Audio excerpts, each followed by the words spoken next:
Hello guys, last video में हमने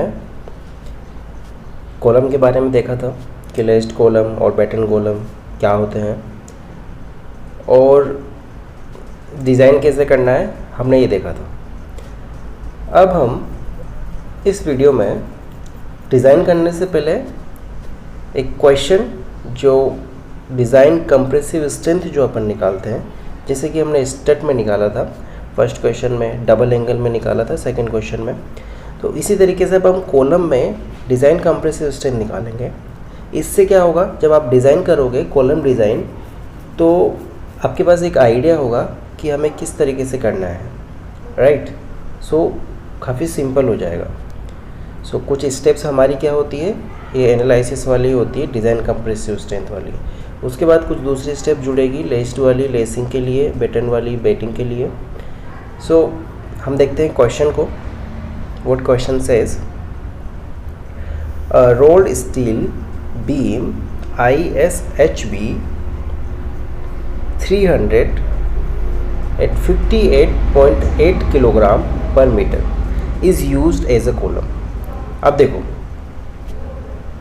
जैसे कि हम क्या बोलते हैं कि जनरली हम चैनल इस तरीके से रख के बिल्टअप कॉलम डिज़ाइन करते हैं।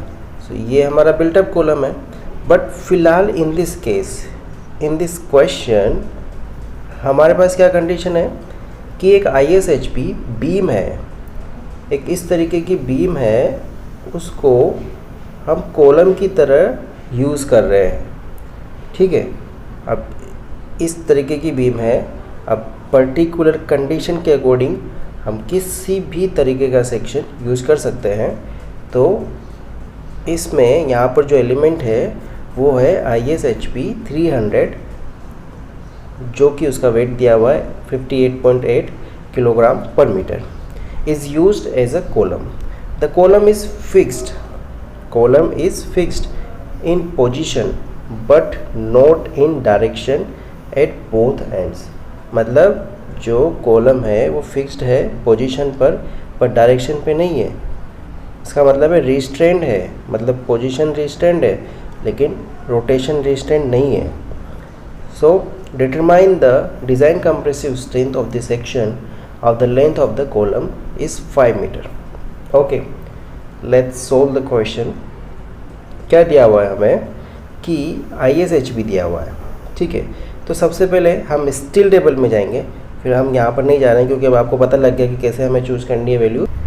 तो अब स्टील टेबल में जाओ, वहाँ पर बीम सेक्शन में ISHB 300 देखो, और वहाँ से जो वैल्यूज़ दे रखी है उसमें उसकी हाइट दे रखी है, दैट इज़ द डेप्थ, उसकी breadth of the flange, thickness of the web, thickness of the flange, और उसका जो एरिया दिया हुआ है, और जो माइनर एक्सिस है उसमें दैट इज़ द जो R मिनिमम हमारा रेडियस ऑफ जायरेशन होगा जो माइनर एक्सिस से, वो होगा 54.1 mm। ये हमने वहाँ से सारी वैल्यूज़ देख के यहाँ पर लिख ली है, ठीक है। अब हमारे पास क्या दिया हुआ है, लेंथ दी हुई है कॉलम की, लेंथ दी हुई है मतलब हाइट दी हुई है कॉलम की, वो है 5000 मिलीमीटर, दैट इज़ 5 मीटर। अब देखो क्वेश्चन में कंडीशन दी हुई है कि जो कॉलम है वो फिक्स्ड इन पोजीशन, देखो fixed in position but not in direction. तो ये कंडीशन आप समझना, यही देखने वाली चीज़ है जो मैंने आपको टेबल बताई थी लास्ट वाली कोड में। उसमें क्या है कि ये टेबल देखो, जब हमें इफ़ेक्टिव लेंथ निकालनी होगी, तो जब इफ़ेक्टिव लेंथ निकालनी होगी तो हमें इसकी ज़रूरत पड़ेगी। तो हमें ऑफकोर्स इसकी इफ़ेक्टिव लेंथ निकालनी है, तो उसके पहले हमें कॉलम को देखना पड़ेगा कि ये किस तरीके से सपोर्टेड है, इसकी एंड कंडीशंस कैसी है। तो देखो यहाँ पे ये वाली टेबल निकालो, उसमें देखो बाउंड्री कंडीशन हमें क्वेश्चन में दिया हुआ है कि जो कॉलम है वो फिक्स्ड है पोजीशन पर बट फ्री है डायरेक्शन में। तो डायरेक्शन मतलब रोटेशन, तो जो रोटेशन है वो फ्री है, बट जो ट्रांसलेशन है मतलब जो पोजीशन है वो चेंज नहीं हो सकती। तो position is restrained at one end, position is restrained at other end, but rotation is free. That is हमारा जो केस हो गया, जो रिप्रेजेंटेशन होगी वो ये होगी, मतलब जो हमारा केस है वो हिंज है, हमारा कॉलम वो हिंज्ड है, तो उसके लिए जो हमारी इफेक्टिव लेंथ होने वाली है वो है L, that is 1 times L। इसका मतलब है जो लेंथ है 5 मीटर वो ही हमारी इफेक्टिव लेंथ है। ये बात समझ में आई? चलो चलते हैं क्वेश्चन पर। ओके, तो इस तरीके से आपको क्या करना है, ये कॉलम बना देना, तो वहाँ से आपको मिल जाएगी कि वर्क जो इफेक्टिव लेंथ है वो उसकी एक्चुअल जो लेंथ दी हुई है वही है। Okay, let's go on. अब देखो, buckling class of cross section, ये class of the cross section नहीं है, ये buckling class of the cross section है। अब पहले वाले जो उसमें क्या होता था, single angle, double angle, angle के लिए हमारे पास टेबल में क्या दिया हुआ है कि ये जो टेबल है buckling class of the cross section, ये कोड में जो टेबल है, टेबल नंबर 10, उसमें क्या दिया हुआ है कि एंगल के लिए हमने क्या पढ़ा था लास्ट में कि एंगल के लिए जो होता है हमेशा क्लास सी ही होता है, देखा था। ये चैनल, एंगल और ये टी सेक्शन और ये सॉलिड के लिए हमेशा क्लास सी ही होता है। बट अभी हमारे पास केस चेंज्ड है, अभी हमारे पास क्या है, आई बीम है, आई सेक्शन है। तो आई सेक्शन में जो क्लास होगी, बकलिंग क्लास उसकी क्या है, क्योंकि हम कंप्रेशन मेंबर जैसे यूज कर रहे हैं उसको, तो उसकी जो बकलिंग क्लास है वो हमें चेक करनी पड़ेगी। तो उसके लिए देखो क्या करना पड़ता है। अब देखो रोड आई सेक्शन है हमारे पास में, तो हमें पहले ये लिमिट्स देखनी पड़ेगी, उसके बाद में हमें बकलिंग अबाउट एक्सिस देखना पड़ेगा, उसके बाद ये बकलिंग क्लास देखनी पड़ेगी। ओके, तो स्टील टेबल में जब भी आप क्रॉस सेक्शन चेक करते हो, क्रॉस सेक्शन उठाते हो, वहाँ से डेटा लेते हो, तो आप एक बार ये ज़रूर कंफर्म किया करो, ऊपर उसका फिगर दिया होता है जिसमें सारी एक्सिस दी हुई होती है कि कौन सा एक्सिस वाई है, कौन सा एक्सिस जेड है। तो इस तरीके से जब हमने अभी आर जो मिनिमम लिया है वो Y Y axis minor axis वाला लिया है, राइट। तो अब देखो हमें क्या करना पड़ेगा, लिमिट्स चेक करनी पड़ेगी। तो सबसे पहले ये देखना पड़ेगा कि इसका h अपॉन बी एफ जो है, that is the height upon breadth of the flange जो है वो 1.2 से ज़्यादा है या फिर 1.2 से कम है और बराबर है। तो अगर 1.2 से ज़्यादा होगा तो हम ये वाली कंडीशन चेक करेंगे, और अगर 1.2 से बराबर और उससे कम होगा तो हम ये वाली कंडीशन चेक करेंगे। उसके बाद देखेंगे कि ये जो थिकनेस ऑफ द फ्लेंज है वो less than equal to 100 mm है या फिर ज़्यादा है, या फिर ये वाली कंडीशन है। तो ये देखने के बाद हमें पता चलेगा कि उसकी बकलिंग क्लास कौन सी है। ओके, सो चेक करते हैं हमारे क्वेश्चन में कि हमारा जो buckling class of the cross section है, आप पेज नंबर 44 चेक करना, कोड में ये टेबल ये दिया हुआ है टेबल। अब हमने देखा कि h अपॉन बी एफ निकालना है हमें, तो h क्या है 300, हाइट क्या है, मतलब उसकी जो डेप्थ है, एक्चुअल में अगर बीम बोलते हैं तो हम उसकी डेप्थ बोलते हैं, तो 300 divide by breath of the flange, जो फ्लेंज है आई सेक्शन का वो है 250। तो जब इसको जब हमने निकाला तो ये आता है 1.2, एग्जैक्ट 1.2। तो हमारे पास वहाँ पर क्या कंडीशन है, हमारे पास ये कंडीशन है कि अगर 1.2 से ज़्यादा हो तो ये ऊपर वाला लेना है, और अगर 1.2 के बराबर हो तो ये वाला लेना है। तो हमारे पास ये वाला केस आता है। अब हमें चेक करना है कि जो थिकनेस ऑफ द फ्लेंज है वो 100 mm के बराबर है या उससे कम है या फिर उससे ज़्यादा है। तो चेक करते हैं, देखो यहाँ पर थिकनेस ऑफ द जो फ्लेंज है वो 100 mm से कम है।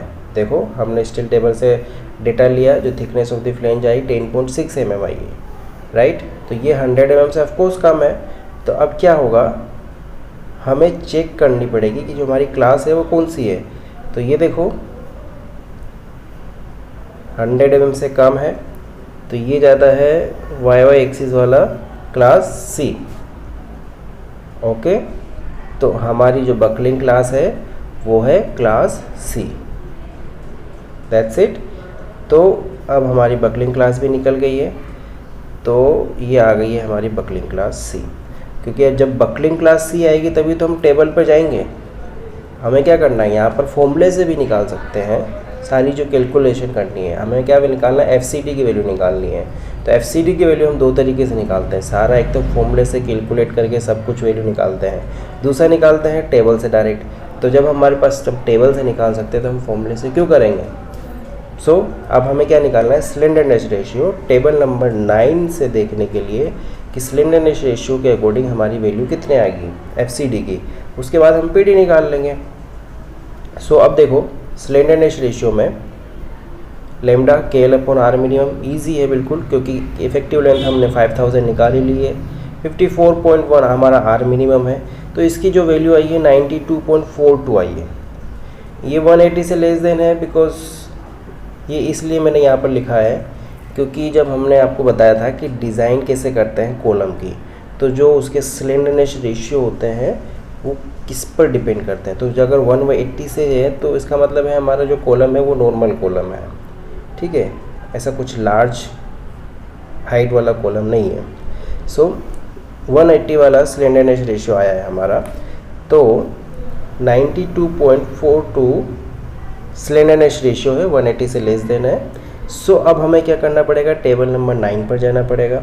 9 में भी कौन सी, बकलिंग क्लास सी, तो 9C पे जाएंगे, वहाँ से हम एफसीडी की वैल्यू देखेंगे। चलो एक बार देख लेते हैं कि 92.1 में लेमडा की वैल्यू के अकॉर्डिंग कितना वैल्यू आता है। तो ये हमारी टेबल है, ऑफ कोर्स ये 9C होगी बकलिंग क्लास सी के लिए। तो 92.1, तो ये है 90, ये है 90 और ये 100 है, और 250 के अकॉर्डिंग हम लेने हैं। तो यहाँ देखो ये 90 और समथिंग 121 के आसपास आने वाली है, राइट। 121 एंड 107 के बीच की वैल्यू आएगी। तो अब हमें इंटरपोलेशन करना पड़ेगा। अब इंटरपोलेशन आपको अच्छे से आता है, बिकॉज मैंने पूरा अच्छी तरीके से एक वीडियो बनाया है उसके लिए। तो आप इंटरपोलेशन करिए, इंटरपोलेशन में उसको देखिए। तो इंटरपोलेशन के बाद में जब हमारी वैल्यू निकल के आती है वो है 117.612 न्यूटन पर mm स्क्वायर। ओके, तो ये हमारी वैल्यू निकल के आती है। तो जब हमारा एफसीडी आ गया है तब हमारे पास काम ही क्या है, इजी है। अब हमें पीडी निकालना है। तो पीडी कैसे निकलता है, देख, पीडी क्या है, डिज़ाइन कंप्रेसिव स्ट्रेंथ, जो कि multiply by area and FCD. तो वो आएगा हमारे पास 7485 जो हमारा एरिया है इसका आई सेक्शन का, और जो हमारा ये निकल के आया वो हो गया PD, that is 880.32 kilo Newton. ये है हमारी compressive strength, design compressive strength of the column. Okay, इस क्वेश्चन में हमें यही निकालना था। उसमें इस तरीके की आपके क्वेश्चन बन सकते हैं, बिकॉज न्यू सिलेबस है, फर्स्ट टाइम पेपर बनेगा। तो 4 मार्क्स का क्वेश्चन भी बन सकता है। डायरेक्ट अगर डिज़ाइन का क्वेश्चन नहीं बनता है तो आपके पास एनालिसिस वाला या फिर डिज़ाइन कंप्रेसिव स्ट्रेंथ निकालने वाला ये क्वेश्चन बन सकता है। तो आपको इस तरीके के क्वेश्चन बिल्कुल आसानी से आप कर सकते हो। अब देखो, जब हमने यहाँ पर पीडी निकाल लिया है तो हम डिज़ाइन में क्या करते हैं, हाफ स्टेप तो यही करते हैं कि हम उसमें पहले एज्यूम करते हैं, फिर ये वाली स्टेप तो निकालते हैं, फिर उसके पास उसको कंपेयर करते हैं कि कौन ज़्यादा है, कम है, सेफ है कि नहीं है। ओके, सो जब हम डिज़ाइन क्वेश्चन करेंगे नेक्स्ट वीडियो में तो हम ये देखेंगे कि हमें लेसिंग कैसे डिज़ाइन करनी है। ओके, आई होप आपको समझ में आया हो। Thank you guys.